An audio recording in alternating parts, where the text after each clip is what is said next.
এক দেশে এক রতন নামের গরুর গাড়ি চালক ছিল। সে একদিন হাড়ভাঙ্গা খাটুনি খেতে যা আয় করত তা দিয়ে কোনোমতে তার সংসার চলতো। অভাবের সংসার হলেও রতন ছিল ভীষণ সৎ, দয়ালু ও ধার্মিক। সে সবসময় ভাবত সততার পথ কঠিন হলেও একদিন তার ভাগ্য অবশ্যই বদলাবে। সে কখনো কারোর সাথে অন্যায় করত না এবং গ্রামের বিপদে আপদে সবার আগে এগিয়ে যেত।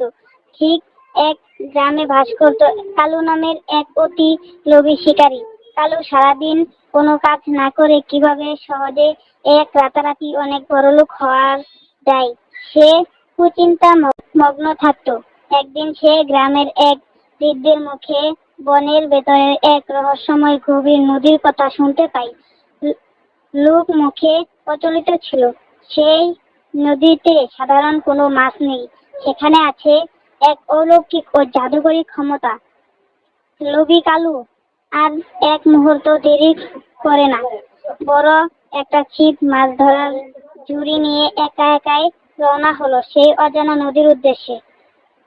পথের মাঝে রতনের গরুর গাড়ির সাথে কালুর দেখা হয়। রতন কালুকে একা এ বিপজ্জনক বনের দিকে যেতে দেখে সতর্ক করে বলল, কালু ভাই, ওদিকে জঙ্গল আর নদীটা কিন্তু মোটেও সুবিধার না।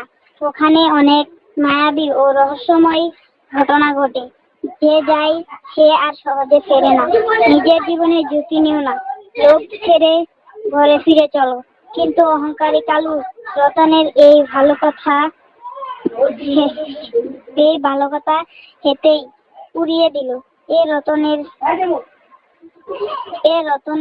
উপহাস করে বলল, তুই সারাদিন এই ভাঙ্গা গরুর গাড়িতে চলিয়ে গরিব থেকে যাবি, আর আমি আজ ওখান থেকে জাদুকরি মাছ ধরে রাতারাতি কোটিপতি হয়ে ফিরবো। আমাকে আটকাস না। ঘন জঙ্গল পার হয়ে নদীর পাড়ে পৌঁছে কালু তার ছিপ ফেলে কিছুক্ষণের মধ্যেই চারপাশে বাতাস ভারী হয়ে উঠল এবং নদীর শান্ত